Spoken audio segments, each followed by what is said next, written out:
Shalom jemaat Tuhan, dalam PIK kali ini bertemakan Yehova Rafa dalam rangkaian nama-nama Allah. Mari kita berdoa. Mohon Roh Kudus urapi hambamu, mensensor tutur kata dan sikap hambamu, sehingga hambamu layak menjadi juru bicara, dan setiap kami yang mendengarnya dan menontonnya, kami dibimbing oleh Roh yang sama, itu Roh Kudus. Berbicara kepada kami lewat lidah hambamu dalam nama Tuhan Yesus. Amin. Yehova Rafa dalam Keluaran 15 ayat 21 sampai 26.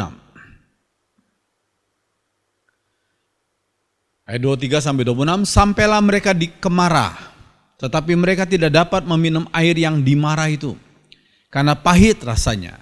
Lalu bersungut-sungutlah bangsa itu kepada Musa. Musa berseru-seru kepada Tuhan, dan Tuhan menunjukkan kepadanya sepotong kayu. Musa melemparkan kayu itu ke dalam air, lalu air itu menjadi manis. Firman-Nya, jika kamu sungguh-sungguh mendengarkan suara Tuhan Allahmu dan melakukan apa yang benar di matanya dan memasang telingamu kepada perintah-perintahnya dan tetap mengikuti segala ketetapannya, maka aku tidak akan menimpakan kepadamu penyakit manapun yang telah kutimpakan pada orang Mesir, sebab aku Tuhanlah yang menyembuhkan. Tuhanlah yang menyembuhkan. Dalam bahasa Ibraninya Yahweh Rafa. Yahweh atau Yehova Rafa. Ya, yang pertama kita mempelajari, Tuhan itu adalah pribadi yang suka melatih umatnya agar umatnya jadi tangguh. Ya. Dan Tuhan itu tidak mau memanjakan umatnya. Ya, Tuhan yang baik itu Tuhan tidak akan memanjakan umatnya. Mazmur 144 ayat 1 dikatakan, dari Daud, pujilah Tuhan pelindungku. Ia melatih aku bertempur dan mengajar aku berperang. Melatih.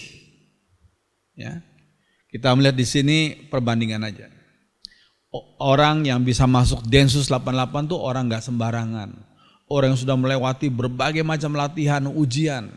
Mereka adalah orang prajurit-prajurit yang hebat, yang tangguh. Yang kalau menembak pasti kena, ya.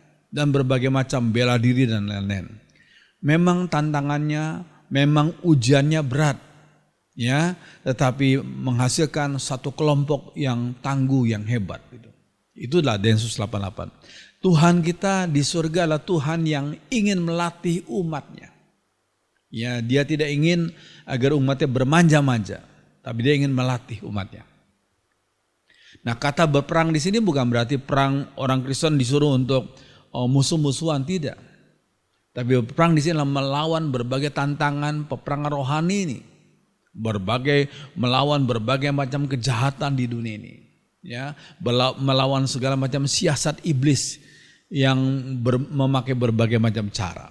Kita mohon hikmat Tuhan dan Tuhan melatih kita untuk mampu berperang secara rohani terhadap kekuasaan-kekuasaan itu. Ya, setelah orang Israel setelah mengalami mujizat yang disebut dengan mega besar, yang besar sekali ya. Ya, orang Israel melewati laut Tebrau ya. Kemudian setelah mengalami mujizat yang mega besar, kemudian umatnya harus masuk dalam latihan iman. Iya, lihat di sini ada ada gambar peta, ada Red Sea, Laut Merah. Nah, di situ ada tanda merah di situ, ya. Di tempat di mana mereka menyeberang. Ya. Tuhan memimpin umatnya berjalan selama 3 hari ke padang gurun Syur. Nah, padang gurun Syur tuh, kata Syur tuh mempunyai arti tembok. Ini yang mereka rasakan. Seperti mereka membentur tembok. Membentur tembok. Sehingga orang Israel jadi putus asa. Membentur tembok, putus asa lah mereka. Ya, yang kedua, Tuhan tuh membawa umatnya ke tempat yang namanya Mara. Mara itu artinya pahit. Ya, kami berapa tahun yang lalu diberi kesempatan untuk tour ke Holy Land itu ya. Dan termasuk yang kami kunjungi adalah satu sumur yang mereka sebut dengan inilah Mara itu. Ya.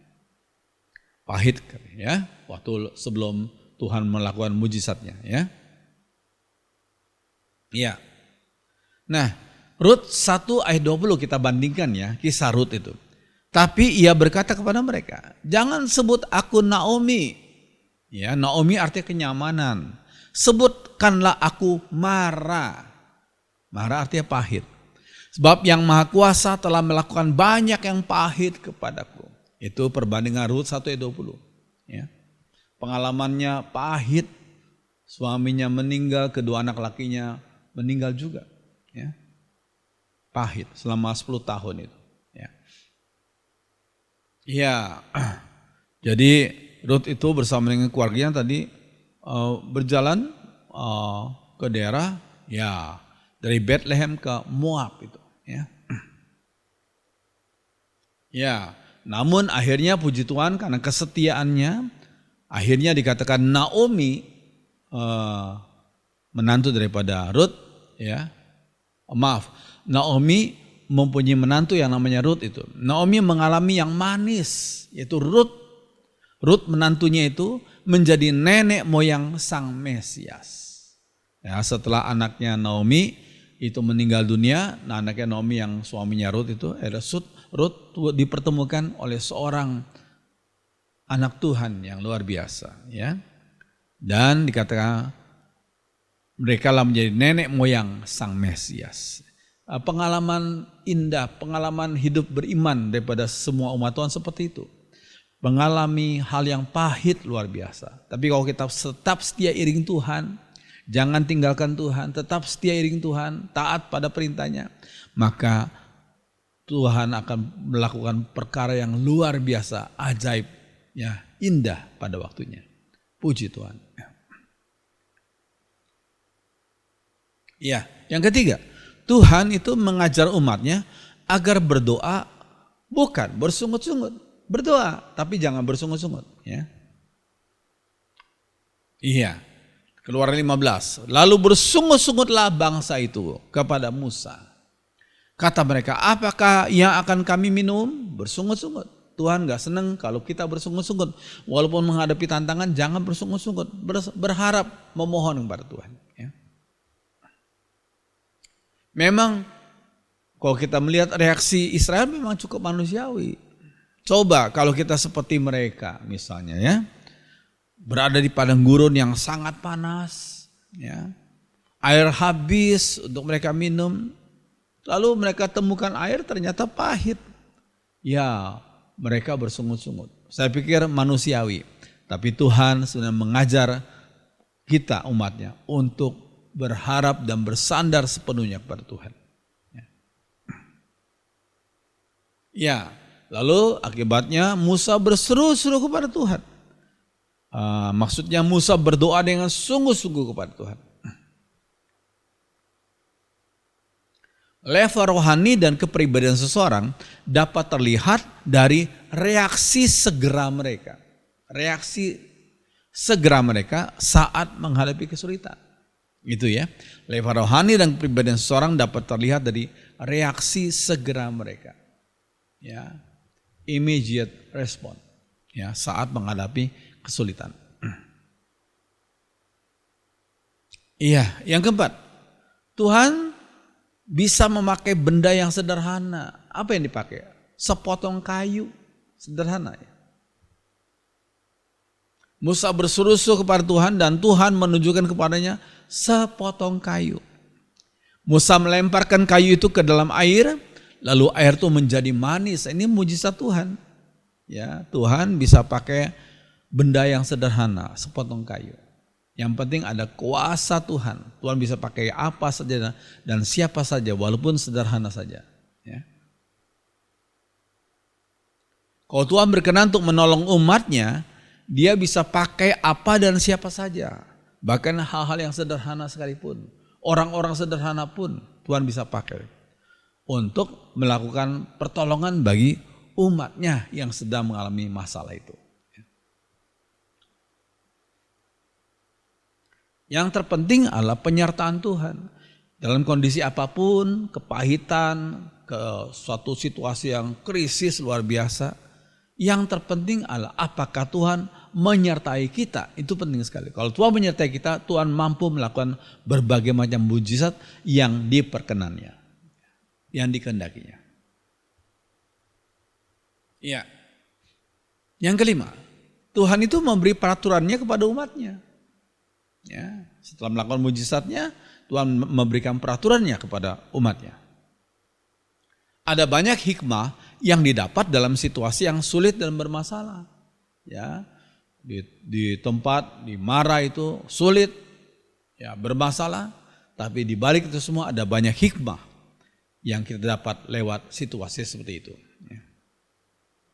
Di tempat itu, ya, di Mara itu, Tuhan memberi peraturan-peraturan kepada mereka, dan di situ juga Ia mencobai, maksudnya menguji mereka. Kata Tuhan, taatilah aku dengan sungguh-sungguh dan lakukanlah apa yang ku pandang baik. Ikutilah semua perintahku. Ya, lakukanlah apa yang ku pandang baik, bukan apa yang kita pandang baik, tapi apa yang ku, yaitu Tuhan pandang baik. Ya, ikutilah semua perintahku, yang penting taat. Kalau kamu berbuat begitu, kamu tidak akan kuhukum dengan penyakit-penyakit yang kutimpakan kepada orang Mesir. Itu syaratnya. Taat saja pada perintah Tuhan. Walaupun berbagai macam kondisi yang Tuhan izinkan kita alami. Yang penting taat. Ya, memang penyebab sebagian, tidak semua ya. Penyebab sebagian penyakit itu adalah karena teguran Tuhan terhadap dosa-dosa manusia. Sebagian, tapi tidak semua. Ya. Misalnya penyakit sifilis, itu penyakit seks ya, yang berkaitan dengan alat kelamin manusia. Ya, waktu itu muncul di Eropa pada akhir abad 15. Nah, ternyata obatnya baru ditemukan, yaitu obatnya bernama penisilin. Baru ditemukan penisilin sebagai obatnya pada awal abad 20 di London. Jadi berarti 5 abad ya. Oleh seorang bernama Alexander Fleming. Ya, Tuhan menegur manusia yang berdosa, yang melanggar dalam hal moralitas itu ya. Kita lihat gambar yang mengerikan ya, dan menggelikan ya. Nah, ini contoh orang yang terkena penyakit sifilis ya, mukanya seperti demikian. Menggelikan dan mengerikan ya. Dan ini adalah Alexander Fleming yang dipakai Tuhan untuk menemukan obat itu penisilin itu ya, untuk menolong orang yang terkena penyakit sifilis itu ya. Puji Tuhan, ada orang yang dipakai Tuhan ya. Ya, salah satu penyebab besar kemiskinan adalah kebodohan, yaitu ketidaktahuan. Ya. Selain tentunya kemalasan. Ya. Kalau Tuhan mau memberi peraturan kepada manusia, itu berkat. Supaya kita bisa tahu, dari tadi nggak tahu, sekarang jadi tahu. Itu berkat. Tuhan berikan peraturan. Ya. Peraturan Allah dan hukum alam, peraturan Allah dan hukum alam perlu kita ketahui agar tidak terjadi bencana dalam kehidupan. Peraturan Allah dan hukum alam, natural law, ya. Perlu kita ketahui agar tidak terjadi bencana dalam kehidupan. Ya, ini seperti contoh ya. Nah, ini Tuhan tuh yang maha bijak menumbuhkan sejenis pohon yang namanya pohon bakau, yang tumbuhnya di pantai. Lihat akarnya seperti demikian. Kenapa? Untuk melindungi pantai, untuk melindungi manusia yang tinggal di daerah pantai, ya, dari serangan ombak, ya, dari serangan tsunami, ya. Ini bakau. Jadi bakau tuh waktu lalu dengan sikap yang tidak bijak, ya, bakau pun ditebangin, ya. Akibatnya waktu terjadi malapetaka dari laut, ya, Tsunami, oh banyak korban. Akhirnya sekarang di berbagai tempat orang kembali menanam pohon bakau. Pohon bakau loh pohon yang Tuhan ciptakan untuk melindungi manusia yang hidupnya, yang tinggalnya di daerah pantai. Yaitu peraturan Allah dan hukum alam perlu kita ketahui agar tidak terjadi bencana dalam kehidupan. Jadi jangan sembarangan tebang pohon, jangan sembarangan gunduli hutan ya. Kita perlu tahu kegunaan daripada pohon-pohon yang Tuhan tumbuhkan itu ya. Ya, yang keenam, Tuhan itu penyembuh. Dalam bahasa aslinya adalah Yahweh Rafa. Yahweh Rafa. Akulah Tuhan yang menyembuhkan kamu. Keluaran 15 ayat 26b. Kata Rafa ditulis 60 kali dalam Perjanjian Lama, yang berarti memperbaiki, memulihkan, menyembuhkan, mengobati secara fisik dan rohani. Itu kata Rafa. Ya. Ya, yang bagian A.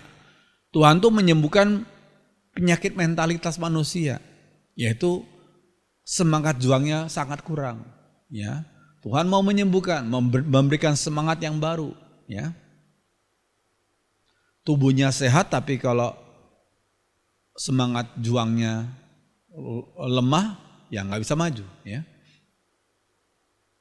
Amsal 17 ayat 22, hati yang gembira adalah obat yang manjur, tapi semangat yang patah mengeringkan tulang. Ini Tuhan menyembuhkan penyakit mentalitas, ya semangat juang. Ya, itu dalam psikologi disebut sebagai psikosomatis. Ya. Oke, Amsal 24 ayat 10 dikatakan, jika engkau tawar hati pada masa kesesakan, kecillah kekuatanmu. Jangan tawar hati pada masa kesesakan. Ya. Dalam Contemporary English Version disebutkan, don't give up, jangan menyerah, and be helpless, jangan merasa nggak mampu ya. In times of trouble, pada masa-masa trouble, dalam masa-masa kesulitan itu, kesesakan itu ya. Berharap pada Tuhan, supaya minta pada Tuhan pengharapan, semangat yang baru menghadapi tantangan yang Tuhan izinkan kita alami, yang kita hadapi itu ya. Ya, ini orang yang terkenal nih, almarhum ya, yang bernama Abraham Lincoln. Abraham Lincoln tuh dilahirkan di sebuah gubuk di Kentucky, bukan sebuah rumah tapi sebuah gubuk di Kentucky, tanggal 12 Februari 1809. Orang tuanya miskin dan tidak berpendidikan. Ini Lincoln ya. Lincoln sendiri hanya mengecap pendidikan selama kira-kira setahun aja. Tapi dalam waktu singkat ia dapat membaca, menulis dan berhitung. Jadi ada berkat-berkat khusus bagi orang-orang yang membutuhkannya. Ya. Ketika beranjak dewasa, ia berusaha keras untuk menambah pengetahuannya. Banyak kegagalan lainnya yang dia hadapinya, banyak. Kalau sudah lihat biografi Lincoln, ketika dia mau menjadi pejabat satu kota, kemudian ada paling tinggi dia mau jadi presiden, berapa kali dia gagal, presiden Amerika ya. Banyak kegagalan. Akhirnya bisa juga dia jadi presiden. Dia memimpin bangsanya keluar dari perang saudara Amerika. Mempertahankan persatuan bangsa dan menghapuskan perbudakan waktu itu. Perbudakan orang-orang yang berkulit hitam. Ya. Iya, sebagai presiden yang ke-16 Amerika, Lincoln dianggap sebagai presiden terbaik di Amerika. Ini catatan sejarah ya. Jadi kalau engkau menghadapi tantangan, kesulitan, bahkan kemiskinan, jangan putus harap. Berharap pada Tuhan, minta kekuatan, minta hikmah dari Tuhan. Tuhan pasti buka jalan. Ya. Oke. Selanjutnya. Yang B, Tuhan menyembuhkan penyakit berkaitan dengan etos kerja. Ya. Kerja itu bukanlah akibat dari dosa. Keliru kalau orang berkata, kalau kita nggak berdosa, kita nggak kerja. Oh keliru. Kerja itu bukanlah akibat dari dosa. Kejadian 2 ayat 15. Kemudian Tuhan Allah menempatkan manusia itu di Taman Eden untuk mengerjakan dan memelihara taman itu. Kejadian 2 itu ditulis kisahnya sebelum Adam dan Hawa jatuh ke dalam dosa. Jadi perintah untuk bekerja, mengerjakan dan memelihara taman itu diberikan sebelum Adam dan Hawa jatuh ke dalam dosa. Jadi kerja bukanlah akibat dari dosa. Ya. Perintah di atas diberikan kepada manusia sebelum jatuh dalam dosa. Ya. Jatuh dalam dosa itu kejadian 3. Ya. Yohanes 5 ayat 17. Tapi Yesus berkata kepada mereka, Bapakku terus bekerja sampai sekarang dan aku pun bekerja. Allah sendiri sampai sekarang masih bekerja, terus bekerja. Dan aku pun sebagai sang firman yang menjadi manusia bekerja. Jadi sekali lagi, bekerja bukanlah akibat dari dosa. Bekerja merupakan natur ilahi yang Tuhan berikan dalam diri setiap manusia. Ya. Oke. Bekerja adalah salah satu sifat Allah. Salah satu sifat Allah. Manusia sebagai peta dan gambar Allah harus ikut teladan Allah, yaitu bekerja. Jangan malas. Ya. Namun bekerja perlu dengan etos kerja yang benar. Perlu etos kerja yang benar. Ingat Kolose 3:17. Segala apa yang kalian lakukan, kata Rasul Paulus ya, atau katakan, haruslah itu dilakukan dan dikatakan atas nama Tuhan Yesus. Atas nama Tuhan Yesus. Dalam terjemahan sehari-hari dikatakan in the presence of our Lord Jesus. Terjemahan bahasa Inggrisnya. Di hadirat Tuhan kita Yesus. Jadi apapun yang kita lakukan dan katakan, ingat kita lakukan dan katakan di hadapan hadirat Tuhan. Jadi Tuhan memperhatikan segala perkataan, perbuatan, tingkah laku kita. Ya. Jadi kita harus nggak boleh bohong, kita nggak boleh sembarangan bekerja. Ya. Semua kita bekerja dengan penuh tanggung jawab di hadapan Tuhan. Ya. Kolose 3:23. Pekerjaan apa saja yang diberikan kepadamu, hendaklah kalian mengerjakannya dengan sepenuh hati. Seolah-olah Tuhanlah yang kalian layani dan bukan hanya manusia. Jadi kalau kita sadar bahwa ini adalah untuk Tuhan, kita lakukan pekerjaan kita di mana saja. Di pabrik, ya, di kantor, di gereja, di mana saja. Kita berkata, aku lakukan ini di hadapan Tuhan. Yang aku layani dalam berbagai profesi hidupku. Ya, puji Tuhan. Oke, Daniel bukanlah orang yang sempurna, tapi etos kerjanya bisa kita teladani. Lihat Daniel 6 ayat 5-6. Kemudian para pejabat tinggi dan wakil raja itu mencari alasan dakwaan terhadap Daniel dalam hal pemerintahan. Mereka mau cari apa nih? Kesalahannya apa? Kehilafannya apa? Tetapi mereka tidak mendapat alasan apapun atau sesuatu kesalahan dalam pekerjaan Daniel, ya, di dalam bidang politik, ya. Sebab ia setia dan tidak ada didapati suatu kelalaian atau sesuatu kesalahan padanya. Ya, kalau berkata dia benar, enggak bohong. Kalau bekerja dia rajin dan tidak malas. Ya. Maka berkatalah orang-orang itu, kita tidak akan mendapat suatu alasan dakwaan terhadap Daniel nih, kecuali dalam hal ibadahnya kepada Allahnya. Maksudnya mereka tidak senang kalau Daniel itu menyembah Yahweh itu. Mereka semua menyembah dewa-dewi orang Babel itu. Tapi Daniel itu menyembah Allah Yahweh itu. Ya. Gitu ya. Oke. Nah, ini Raja Salman dari Saudi Arabia, ya. Arab Saudi, ya. Dia berkata begini, bagus juga ya. Bagus sekali kutipan kata-katanya. Pemimpin yang baik bukan dilihat dari suku atau agama. Pemimpin yang baik adalah pemimpin yang mampu membawa perubahan yang nyata. Sedangkan agama adalah hubungan pribadi kita dengan Sang Pencipta. Gitu, ya. Bagus kutipan dari Raja Salman. Ya. Pemimpin yang mampu membawa perubahan yang nyata. Oke. Nah, ini contoh aja sekian tahun yang lalu ya. heboh katanya. Raja Arab Saudi King Salman datang ke Indonesia. Ahok mendapat undangan bertemu. Nah, itu sejarah ya. Sejarah sekian tahun yang terjadi ya. Nah, maka dari itu Ahok diundang untuk menyambut Raja Salman tuh ya. Oke. Baik, selanjutnya. Yang ke C, Tuhan menyembuhkan penyakit moralitas. Mazmur 111 ayat 67. Sebelum dihukum aku menyimpang, sekarang aku berpegang pada perintahmu. Iya. 2 Timotius 2 ayat 20 sampai 21. Di dalam rumah yang besar terdapat macam-macam perabot, kata Rasul Paulus ya. Ada yang dibuat dari perak atau emas, tapi ada juga yang dari kayu atau tanah. Ada yang dipakai untuk keperluan istimewa dan ada juga yang dipakai untuk keperluan biasa. Orang yang membersihkan dirinya dari semua yang jahat, orang itu akan dipakai untuk keperluan yang istimewa, membersihkan dirinya dari semua yang jahat.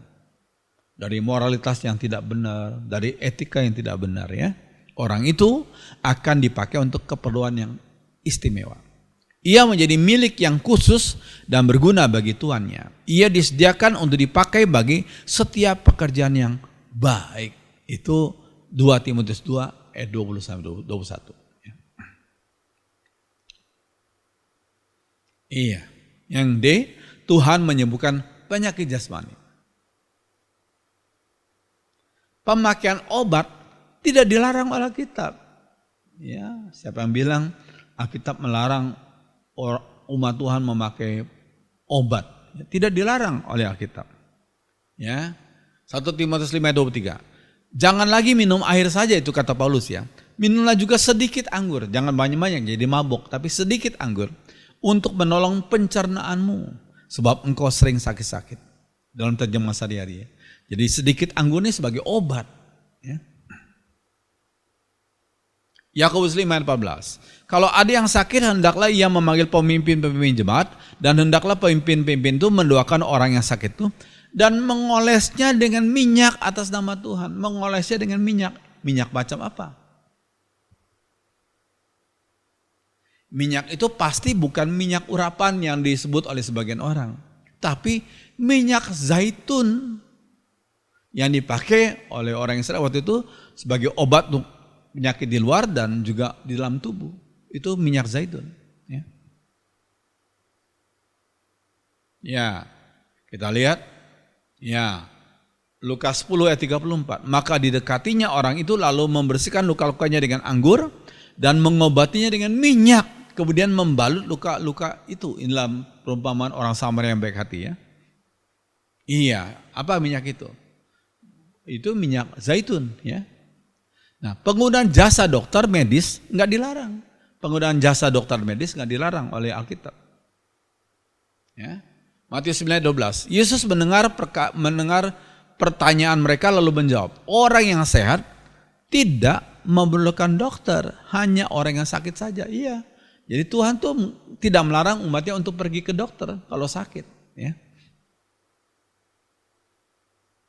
Iya.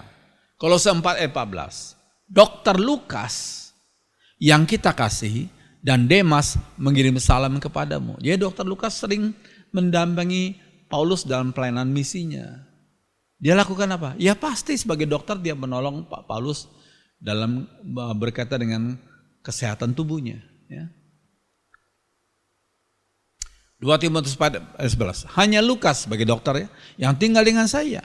Jemputlah Markus dan bawalah dia bersamamu, sebab ia dapat membantu dalam pekerjaan saya. Itu kata Rasul Paulus. Ya.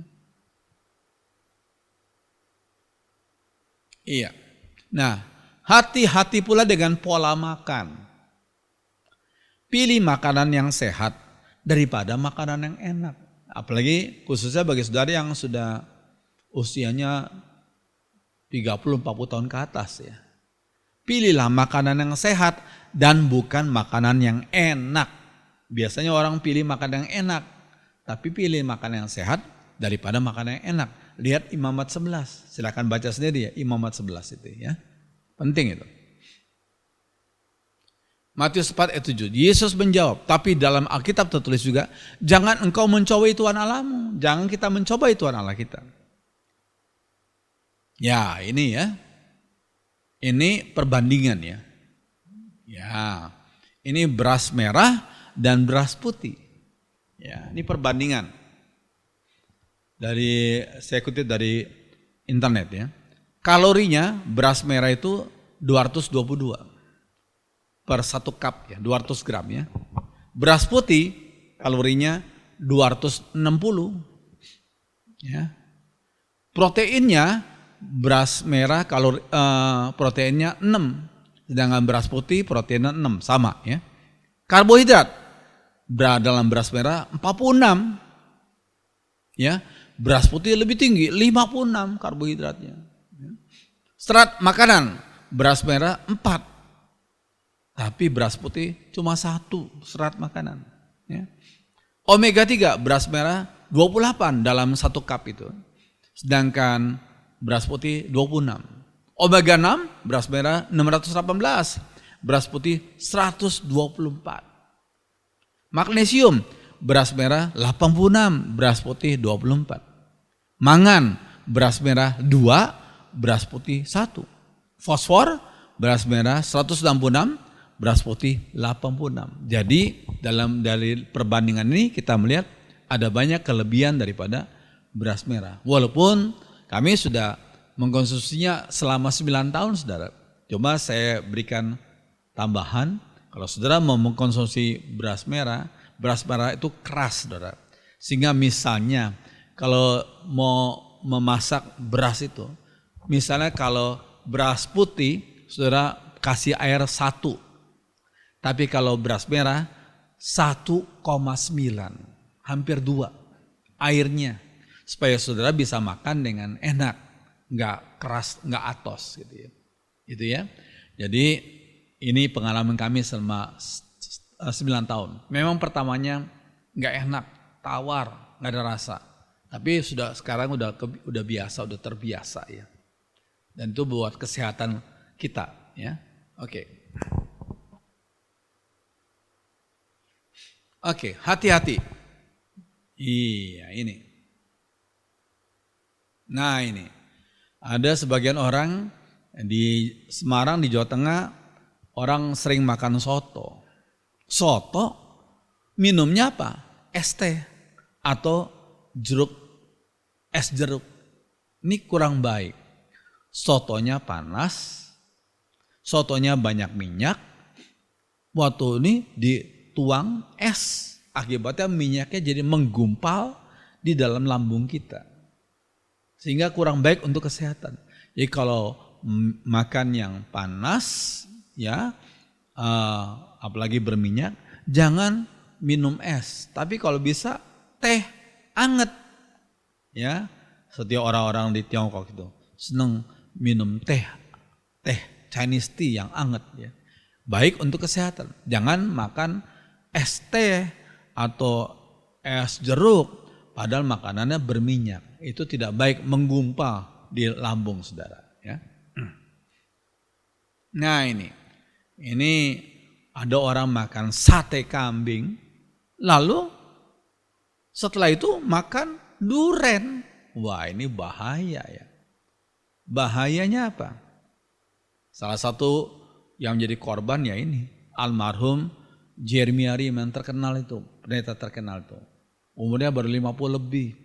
Habis khotbah diajak makan sate kambing. Lalu udah gitu langsung dikasih duren. Wah, langsung tekanan darah jadi melonjak dan meninggal ngorok, meninggal dunia ya. Jadi hati-hati ya. Hati-hati. Oke. Baik. Ya, Tuhan tuh menyembuhkan penyakit rohani, ya dosa. Ya. Yesaya 1 ayat 18. Baiklah kita berperkara, firman Tuhan. Sekalipun dosamu merah seperti kirmisi, akan menjadi putih seperti salju. Sekalipun berwarna merah seperti kain kesumba, akan menjadi putih seperti bulu domba. Tuhan menyembuhkan penyakit rohani. Puji Tuhan. Itu dosa. Ya, bagian terakhir kita ingat satu lagu ini. Kekuatan di hidupku ku dapat dalam Yesus. Dia tak pernah tinggalkanku, setia menopangku. Berseru berharap dalam Yesus. Ajaib kau Tuhan, penuh kuasa, sanggup pulihkan keadaanku. Dalam tangan-Mu seluruh hidupku tak akan goyah selamanya. Amin. Mari kita berdoa. Bersyukur untuk firman-Mu yang kami pelajari pada saat ini. Biar Roh Kudus menolong kami untuk memahami firman Tuhan dan menerapkannya dalam hidup kami sehari-hari. Tolong kami agar hidup kami berbijaksana sesuai dengan petunjuk firman Tuhan. Terima kasih Tuhan, terima kasih. Dengarkan doa kami dalam nama Tuhan Yesus. Amin.